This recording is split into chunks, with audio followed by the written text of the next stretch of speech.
Olá! Hoje nós vamos dar continuidade ao livro Vinha de Luz, né? Um livro de Emmanuel, psicografado por Francisco Cândido Xavier. Então a gente está dando continuidade a ele, nós estamos no capítulo 14. E o que diz o capítulo 14? É mais uma chapada na gente, né? Porque Emmanuel é aquilo, né? Ele sempre dá uma mordida pra gente ficar esperto, né?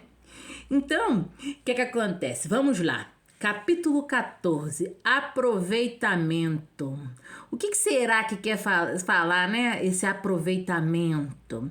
E aqui ele diz que Paulo, né, fez uma carta 1 para Timóteo, o capítulo 4, versículo 15, que vem falando, dando um conselho, né, para Timóteo. E qual seria esse conselho? Medite essas coisas, ocupar-te nelas, para que o teu aproveitamento seja manifesto a todos. E o que ele está falando de aproveitamento? O que quer falar isso? Isso quer dizer o seguinte, gente, que ele tem o quê? Que se ocupar. E o que é ocupar? É pôr em prática todos os ensinamentos que ele teve.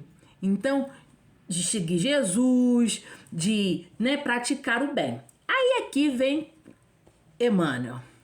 Geralmente, o primeiro impulso dos que ingressam na fé constitui a preocupação de transformar compulsoriamente os outros. Não é verdade? Presta atenção, quando a pessoa aprende uma coisa diferente, ela logo quer pôr em prática, falar, não, é assim, é assado, não é mesmo? A mesma coisa a religião.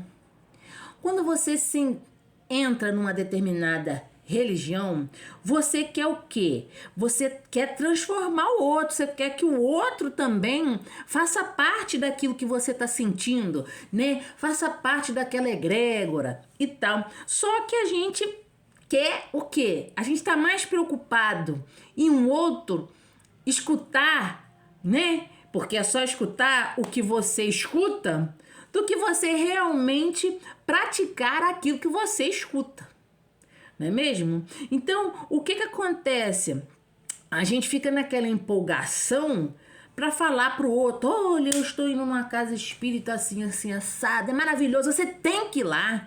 Não, você vai lá para você ver que sua vida vai melhorar e tal. E muitas das vezes a pessoa tá até bem, ela tá bem na religião dela, ela tá bem, né, com os preceitos dela, com a ritualística dela, e a gente tá ali forçando a barra, assim como outras segmentações, né, cristãs ou até não cristãs, que às vezes está forçando o outro a fazer aquilo que ele não acredita.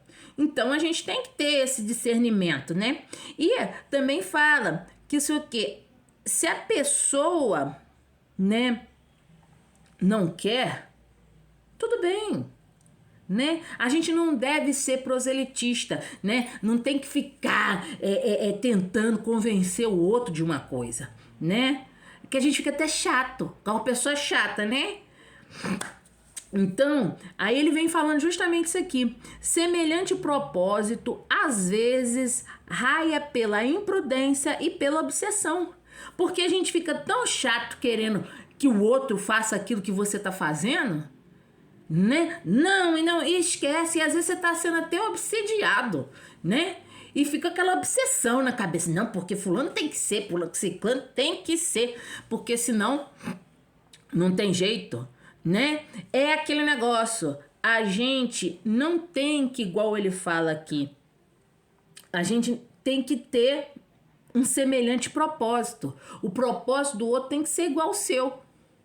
Se ele não acredita naquilo, deixa pra lá, né? E aqui ele vem falando, ó, o novo crente flagela a quantos lhe ouvem os argumentos calorosos, azorgando o costume e condenando ideias alheias e violentando situações, né? Quer dizer, fica ali, você tem. E a pessoa não quer. tudo bem, eu sei que você tá com conhecimento amplo daquilo ali e tal, e tá te fazendo bem, mas não força o outro. Cada um no seu tempo, né? E fora outra coisa, igual ele fala aqui, ó.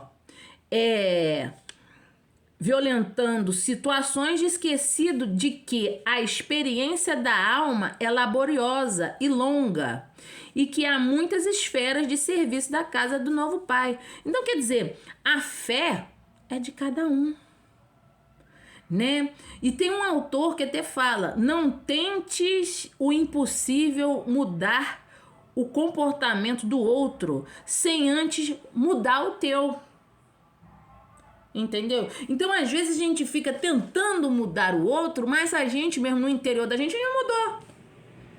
Entendeu? Não tá seguindo nada daquilo que é dito na religião ali, no propósito dela, não segue. Então a gente tem que ter muito cuidado, né? Para isso, a fé não pode ser imposta, né? É preciso que haja um despertar natural, entendeu? Para a pessoa. Às vezes vem pelo amor, às vezes vem pela dor, né? Às vezes nem vem por nada, entendeu? Mas a gente tem que pensar o quê? É preciso a pessoa estar na mesma religião que você? É preciso o quê? Ela tá no bem, fazer o bem. Jesus na Boa Nova mesmo falou. Ele falou lá para alguém lá, não sei quem foi, ele pegou e falou: ó, a salvação não está baseada no número de seguidores, né, na quantidade de pessoas que reconhecem o Messias, mas na fé, né, e no relacionamento individual com Deus. Então o que acontece? Não é quantos estão seguindo, não. Porque a gente vê até nas redes sociais, tem um monte de gente sendo seguida pra caramba, mas às vezes aquela pessoa não acredita em você, né? E não quer dizer que ela escuta você, que ela tá fazendo aquilo que é posto, não é mesmo? Então não é que porque você entra no YouTube que você tá vendo uma receita que você vai fazer uma receita culinária. Entendeu? Então a gente tem que ter esse pensamento, né? Que não é por aí. A gente tem com aquele, a gente tem que o seguir, não é o seguir de estar ali, tem um montão de gente aí, eu tô falando, tá tudo cheio, 1 milhão de visualização. Não, é o que? A pessoa viver aquilo. Entende? Então, vem seguindo aqui, ele falando: aceitar a boa doutrina, decorar-lhe as fórmulas verbais e estender-lhe, né? É o que? Passar adiante? Beleza, legal, muito bom, né? É aquilo, é legal saber, não, olha, eu li tem um monte de livro aqui, eu li no livro Missionários da Luz, isso assim, na página tal, capítulo tal, tá no evangelho tal, no capítulo tal, pô, tá no livro dos Espíritos, tá? Pô, isso é show de bola. Até mesmo porque você tem que ter um embasamento.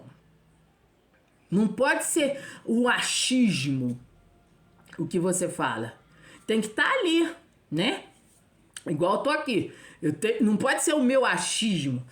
Tem que ser o que está baseado, né? Nas obras de Kardec, de Emmanuel, de André Luiz, né? Nas leituras básicas. Tem que estar ali. Mas não adianta o quê? Você saber tudo e tá aí verbalizando à toa, né? Só verbalizando. E a atuação, nada. E aqui fala, tem até o que eu peguei aqui, na Bíblia, né? Tá lá escrito em Tiago, capítulo 1, versículo 22, o que? Sejas praticante da palavra e não somente ouvinte, enganando-vos a vós mesmo. Então, começa por aí. Você vai lá na igreja, no centro espírita, onde você faz? Você fica lá só ouvindo o que o pastor, o que o palestrante, o que o padre tá falando. mas você não pratica absolutamente nada do que ele diz. Nada de bom. Ah, não, mas eu vou... Você pratica, tem uma religião, você segue alguma coisa? Ah, não, tenho sim. Eu sou espírita, eu vou no centro. Toda semana eu tomo meu passe, vejo a palestra, faço tratamento de cura. Mas, meu irmão, você faz o que é dito lá? Não, porque eu tô ainda aprendendo. Pois é, não, mas você já aprendeu, você já escutou, você já fez tudo, então já é hora, né? De movimentar, né? Então, como o Tiago fala, não adianta você tá se enganando, achando que você tá fazendo alguma coisa, você não tá fazendo nada, né? Então, é igual, só vir na palestra, você vai se o quê? Que adianta? Você tem que estudar, né? Não adianta a gente ter aquele conhecimento. Não adianta eu estar aqui falando para vocês e não viver nada daquilo que é falado, né? Não adianta. É porque, como é dito, a fé sem obras, ela é uma fé morta. O que adianta? Você não está fazendo nada. Então, a maioria dos antigões, né? Dos espíritas antigos, né? Decora, né? Eu chamo que a gente decora o bipo, né? Ah, o que é o bipo? Tá lá no Evangelho segundo o Espiritismo, a questão 886, que vem falando a respeito do quê? Da caridade, né? E o que é o bipo? Ele fala que além da caridade, de caridade, de dar esmola, de ter o ouvido moral, né? A gente tem que ter o bipo. O que é o bipo? Benevolência, indulgência e perdoar as ofensas. É o bipo. Entendeu? Mas será que a gente está fazendo o bipo direitinho? Será que eu estou sendo benevolente com o irmão? Será que eu estou sendo indulgente? Né? Será que eu estou ali respeitando o que o outro acredita? Né? Será que eu estou respeitando a condição dele? Será que eu estou achando que eu sou o último biscoito do pacote? Né? Achando que eu sou o máximo? Né? Será? Que às vezes você não está sendo tendo indulgência com o outro porque você se acha, entendeu? Então a gente tem que ver, né, as imperfeições, aceitar as imperfeições da pessoa, porque a pessoa tem o momento dela. E será que a gente está perdoando as ofensas? Ou será que a gente está ficando com aquela mágoa, né? Guarda aquele fulano ali. Não. Eu não quero o bem dele, não. Eu não quero o mal dele, não. Mas também não quero o bem. Porque ele me fez isso, aquilo, outro. Eu não quero nada com ele, não. Gente, então isso aí é perdoar? Na verdade, tu não quer perto pra não ter o problema de novo. Né? Na verdade, você tá querendo isso. Você não tá querendo, né, mudar a situação. Né? Aí segue aqui. Muitos companheiros apregoam ensinamentos valiosos. Todavia, no fundo, estão sempre inclinados a rudes conflitos em face menor alfinetada no meio da crença, do caminho da crença. Quer dizer, é aquilo. Nossa, fulano de tal é tão bonzinho. Olha como é que ela é assim, ela é tão amável, é tão assim. Será? Né? Que aí quando você dá uma pisadinha, dá uma alfinetada, como foi falado aqui, será que ela vai se manter tranquila? Ou ela vai mostrar realmente que é? Né? A gente precisa o quê? A gente tem, como diz, né, reconhece o verdadeiro espírita pela sua transformação moral e pelos seus esforços em empregar para domar suas más inclinações, tá? No livro dos Espíritos, aliás, é o Evangelho segundo o Espiritismo. Então, o que acontece? A gente tem que se esforçar. Ao quê? A fazer pelo menos, eu falo pelo menos, falo por mim, uns 10%. Entendeu? Do que é dito, do que eu aprendo. Por quê? Porque senão não adianta. E é até pior, né? Porque chegar lá em cima, tô sabendo aqui, pego óculos, tô vendo aqui que você aprendeu isso. Não é verdade? Aí você pega todo mundo, aprendi. Mas na prática não tem nada. E na balança, o que vale mais é a prática. Você, nossa, quebra meu galho, hein? Não vou quebrar seu galho. Porque você até mesmo sabia que você tinha que praticar. Entendeu? Então, o que vale o conhecimento sem a prática, né? O que vale eu não me esforçar em ser uma pessoa melhor? A mudar as minhas más inclinações. Mudar meus hábitos, né? A gente tem que tirar o véu. É outra que eu gosto, véu. O que é? O véu e o que eu coloquei o i, o véu, que é o quê? Tirar a vaidade. Não é a vaidade de se vestir bem, andar bonitinho, não. Não é essa vaidade que se fala. É a vaidade, né? Que você fica assim, eu sou tal, eu sou isso, porque eu sou coordenador disso, eu estou na religião há trocentos anos, que eu conheço pastor, eu vivo juntinho com pastor. Nossa, eu sou assim com aquele espírito. Nossa, tete a tete. E não é nada daquilo. Entendeu? Essa vaidade, todo cheio de vaidecido, né? E o vé, né? Que é agora é o do egoísmo, né? De querer as coisas só pra você, e até mesmo conhecimento, guardar só pra você, né? Não passar aquilo pros outros. Tem o que é o quê? O orgulho, o orgulhoso, não. Eu não preciso que ninguém me ajude. Eu sou autossuficiente, eu não preciso de ninguém. Eu não preciso disso, daquilo outro. É a mesma coisa que a gente fala. Todo orgulhoso toma-lhe uma tamancada na cabeça num certo dia da vida. Que ele vivia falando que não dependia de ninguém, que não quer ninguém, que o pão duro. Que eu me dou conta de tudo. Toma uma tamancada, né? Que aí fala, oh meu Deus. Eu preciso de tal pessoa. Tem horas que não dá pra você não pedir ajuda. Tem horas que não dá. Não dá. Você tem que pedir. Entendeu? Pra que o orgulho? Né? Toma a tamancada. Pra poder aprender. E a tamancada é forte.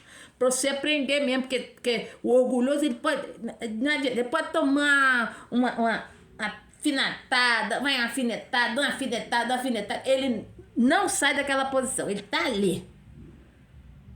Mas quando toma uma bem forte, aí abre. Por quê? Abre por quê? Porque não aguenta mais, né? É preciso ajuda. E outra coisa também, a inveja. Muitas das vezes a pessoa fala, não consigo nada, não consigo isso, não sei o que, fulano conseguiu e eu não consegui. Mas por quê? Às vezes você tem muito mais capacidade do que aquela outra pessoa, mas muito mais. E você, o que acontece? Você pega, peraí, tivemos um pause aqui, porque a cachorrinha ficou latindo, né? Ela gosta de ficar aqui perto de mim. Então, o que acontece? A inveja que a gente estava falando é isso. A gente pega, você tem toda a capacidade, até melhor de conseguir aquilo que você almeja. E aquela pessoa não tem condição, mas ela tá ali, fazendo, correndo atrás, fazendo por outro. Vou colocar até um P aí. Vou colocar V-O-I-P, ou então V-O-P. Por quê? A procrastinação e a preguiça. entendeu?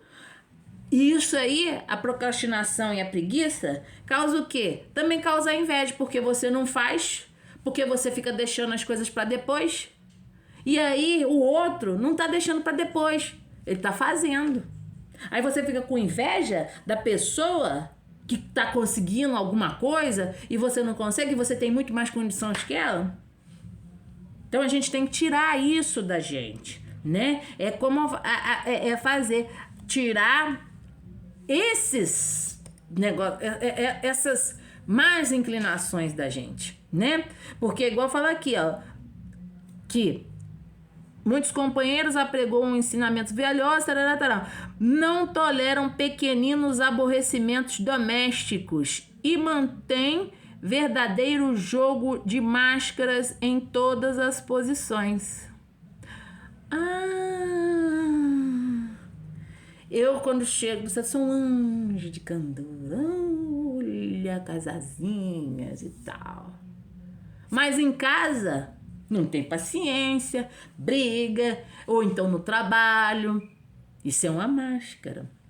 Então, o que acontece? A gente tem que tirar essas máscaras. E quando a gente tira a máscara da gente, é para viver o quê? É fazer uma transformação, uma reforma íntima. Que através dessa reforma íntima, né? Que a gente vai ver, não, olha, eu vou tirar isso do meu peito, eu vou ser melhor, porque isso é melhor para mim. No exemplo que a gente deu da inveja, a pessoa, não, eu vou tirar essa inveja de mim. E vou pensar em mim. Olha, eu sou capaz de conseguir isso com o meu próprio esforço. Eu vou pedir a Deus que ela consiga o melhor, que essa pessoa consiga o melhor para ela. Eu não vou desejar o que é dela, nem ficar torcendo para dar errado, entendeu? Porque às vezes a pessoa tá perto de você e diz assim, nossa, que maravilha! Nossa, que lindo você conseguiu! Nossa, parabéns e tal. Eu até pensei em fazer, mas eu resolvi deixar pra lá e tal. Ai, mas no fundo aqui tá ali falando, nossa, caraca, tomara que ela não consiga. Nossa, tomara que ela não consiga. Meu, tomara que não. Tomara que ela não consiga, porque eu não consegui, então ela não tem que conseguir. É isso, tá vendo? Então, a máscara, a falsidade, né? Então, é que a gente tem que tirar isso da gente, né? E partes aonde? Do nosso coração, né? Então, vamos lá. A palavra de Paulo, no entanto, é muito clara. É clara, né? A gente tem que aproveitar o que a gente aprende, fazer o que a gente aprende. A questão fundamental é de aproveitamento. A gente tem um livro que é Hermance Dufour, né? Quem não sabe quem é Hermance Dufour, ela foi uma médium, né? Na época que ajudou muito na codificação do espiritismo, né, da doutrina espírita, e ela recebeu vários espíritos, né, dando vários conselhos, né, vários conselhos pra gente, ensinamentos que a gente encontra no Evangelho. Mas ela tem um livro excelente chamado Reforma Íntima sem Martírios. E lá ela fala um negócio, né? Eu coloquei até aqui, que a transformação é gradual e amorosa. Quer dizer, você tem que transformar? Tem.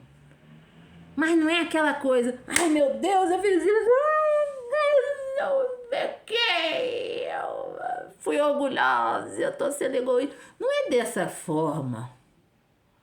É um pouquinho, é gradualmente, devagar, entendeu? Até mesmo que não dá pra gente ser rápido assim. A gente tá em transformação, a gente tá evoluindo, então é aos poucos, né? Sem parar, um passinho de cada vez, devagarinho até a gente mudar.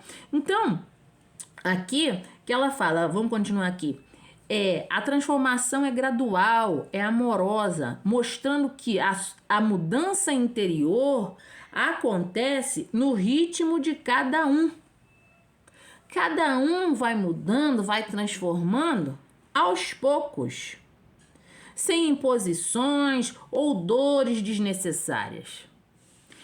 Ela nos encoraja a aceitar as diferenças e focar na nossa própria evolução.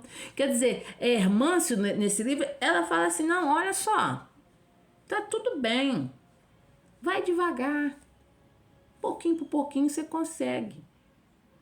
Então, não precisa se desesperar, se culpar, se descabelar porque não está conseguindo. Mas, aos poucos, gradualmente, né? Até mesmo que você vai sentindo, né? Aquilo não é tão dor. Tipo assim, a pessoa é avarenta, tem que dar uma coisa pro outro. Não, eu tenho que dar. Mas eu não queria dar, não sei o que. Não, vai devagar.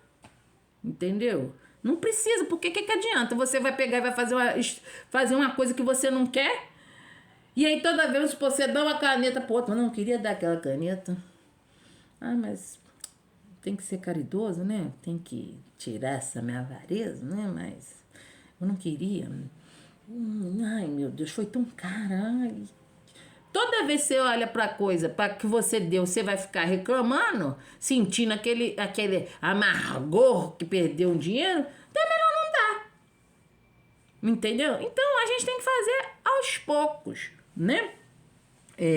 Então vem aqui falando, compreendendo, né? A gente tem que compreender que cada um tem o seu tempo de evolução, né? E as suas crenças caem nisso. Cada um tem o seu tempo, não é que um é melhor do que o outro, e sim que o Espiritismo vai dar orientações mais palpável. Mas se a pessoa não quer aceitar aquilo ali, beleza. Né? O importante é que ela está fazendo bem, né? Então, aqui ele continua. Indubitável que a cultura doutrinária represente conquista imprescindível ao seguro ministério do bem. Contudo, é imperioso reconhecer que se o coração do crente ambiciona a satisfação de si mesmo a caminho das zonas superiores da vida, é indispensável que ocupe coisas sagradas do espírito, não por vaidade, mas para que o seu justo aproveitamento seja manifesto de todos. Então, o que acontece aqui? Emmanuel, ele diz em outra obra que a gente tem que ter, para a gente chegar aos céus, né, entre aspas, para conseguir uma evolução melhor, nós temos que ter duas asas. A asa do conhecimento e a asa do amor. Essa do amor, tá, caridade, isso, aquilo, tudo, as qualidades, né, para o bem. E a asa do conhecimento. Sem uma asa, você não consegue, você voa torto, né, e não vai conseguir chegar, né, naquela evolução que você quer, naquele alto. Com as duas, você consegue chegar mais rápido. Então, a gente tem que ver isso. Não adianta eu ter um conhecimento tão grande e não praticar. Não adianta. Isso aí é bobagem, né? É bobagem. E também não adianta, às vezes, a gente ter um amor tão grande e não ter o conhecimento. Porque o conhecimento te ensina. Entendeu? Porque não quer dizer que aquela pessoa daquela região, daquele segmento, ele não tem amor. Mas, às vezes, o amor que se tem não está ajudando. Então, a gente tem que saber isso, né? E também a gente tem que estudar, isso é verdade, a gente tem que estudar, orar e vigiar constantemente. E vigiarmos, né? E pegar e submeter a todas as comunicações, a gente ter o quê? O crivo ali da razão, né? Se aquela informação tem moralidade, entendeu? Se está dentro do evangelho, aquilo ali. Ter cuidado, né? Para os falsos profetas não embaralhar sua cabeça, te desviar do caminho, né? Assim como foi o capítulo 13 que a gente falou. Mas a gente perceber se aquilo se é verdade, entendeu? Porque às vezes um palestrante, um pastor, um padre tá falando uma coisa ali, às vezes ele não tá fazendo aquilo por mal, às vezes porque ele também nem sabe, a ignorância, ele não sabe, e aí ele tá falando às vezes abobrinha ali sem saber.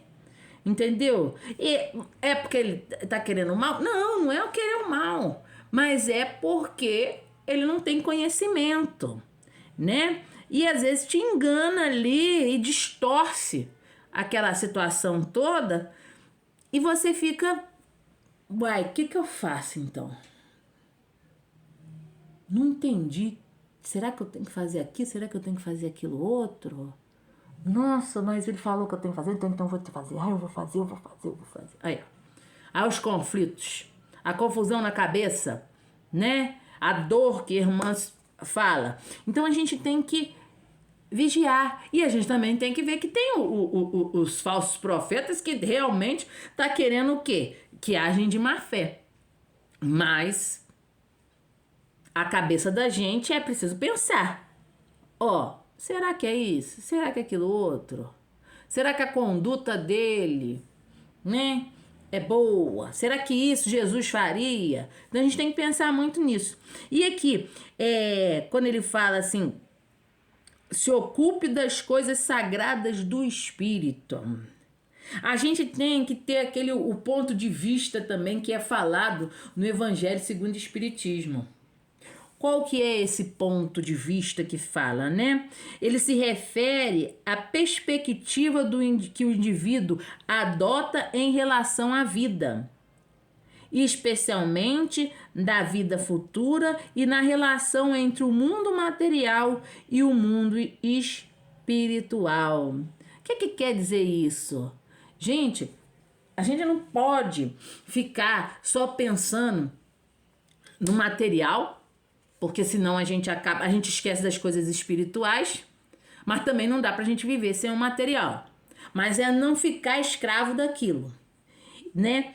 Se ocupar mais das coisas sagradas, entendeu? A gente tá esquecendo das questões espirituais.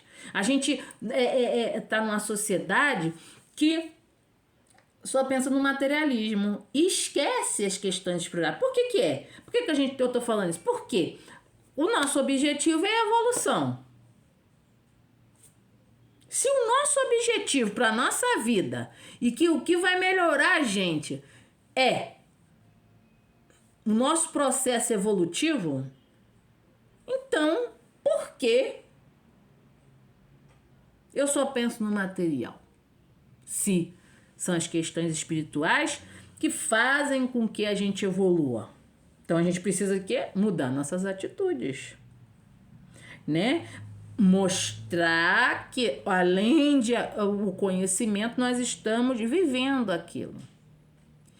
E como disse lá na frente, que a gente tem um impulso, né? Ah, não, porque eu tenho que falar para fulano tem que seguir minha religião, fulano tem que ir no meu centro, fulano tem que ir na minha igreja. Ninguém tem que nada. A única coisa que nós temos, que você tem que construir dentro do seu coração, é que você precisa evoluir. E o evoluir precisa do conhecimento e mais, o que pesa mais, ele que tem mais ponto na prova, é a prova prática, né? É na hora da prática. É como se a gente tem que fazer a limpeza, né? Aquele negócio, eu até escutei, né, de uma palestra que, né, que falou, achei muito bom o exemplo da questão da gente querer faxinar. Quando a gente vai faxinar, a gente não dá pra gente faxinar sem nenhum produto higiênico, né, sem uma vassoura, sem algo que ajude a gente a lavar, esfregar, um pano. Então, aí a gente a casa suja, né? Vamos colocar assim. E tem ali os apetrechos, né? As coisas pra gente fazer uma limpeza na gente. Tem a vassoura, tem o alvejante, tem o desinfetante, tem a espuma, tem tudo. Que é o quê? É o nosso conhecimento.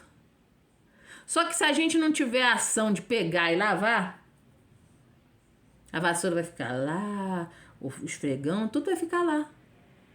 Por quê? Ah, eu sei que para tirar essa mancha é preciso daquilo, daquilo outro. Mas para você tirar aquela mancha sua, é preciso que você pegue o quê?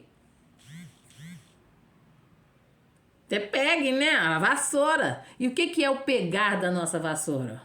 É a gente começar a modificar. Não, olha, eu aos poucos vou deixar de ser vaidoso, eu aos poucos vou deixar de ser egoísta, eu aos poucos vou deixar de ser invejoso, aos poucos eu vou me apresentar como eu sou realmente, né? Mas tentando me dar o máximo de ser o melhor. Então, a gente precisa o quê? É dar o exemplo. Se você quer, não, mas eu adoraria. Ah, tem um exemplo ótimo que eu tenho que contar. Quase que eu esqueço. É rapidinho. Chico recebeu uma senhora que ela chegou para ele e falou assim: nossa, Chico de Deus, você não sabe, meu marido é excelente. Meu marido, ele é um bom pai, ele me ajuda nos afazeres de casa, ele não bebe, ele não tem nenhum vício que desonre a família, ele sempre está pronto para ajudar a minha família, tudo que eu peço para ele faz bonitinho, sempre está ali do meu lado, me apoiando em tudo, Chico. Mas, meu Deus, ele tem um defeito. Aí Chico olhou para ela: você tem defeito? Deve ser grave, né, o defeito. Ele não é espírita. Aí Chico até falou assim: uai, mas que bom, né? Que ele não é? Porque olha a quantidade de qualidade que ele tem. Isso tudo, já pensou que se ele fosse espírita e não tivesse nenhuma dessas qualidades? Que é o que mais acontece por aí? Então, a gente fica com essa, né? Não vamos impor nada a ninguém e vamos nos olhar. Mudar a gente pra... Nem pensar, você não tem que mudar ninguém. Você tem que mudar você mesmo, você não consegue mudar ninguém. Você pode até, né, ser um impulso da mudança da pessoa. Mas não por você falando, você mandando. Mas sim pelo seu exemplo. O seu exemplo é capaz de mudar tudo. Entendeu? A pessoa vê, olha lá, que pessoa otimista. Nossa, a pessoa sempre está sorrindo. Mas às vezes a pessoa está passando por um monte de problema. Né? E, nossa, passando por problema, mas ela está se mantendo otimista. Para quê? Porque a força que você faz ficando pessimista é a mesma que você faz ficando otimista. Então, se você falar positivo, você vai ter a positividade. Agora, a pessoa que fica... Nossa, ela fala que a religião dela é tão boa, que ela aprende tanto, mas ela não faz nada, só vive triste, amunhado e tal. Então, a gente tem que pensar nisso. Dar o exemplo. Através do exemplo que há a modificação do outro. Então, gente, um grande abraço e até a próxima.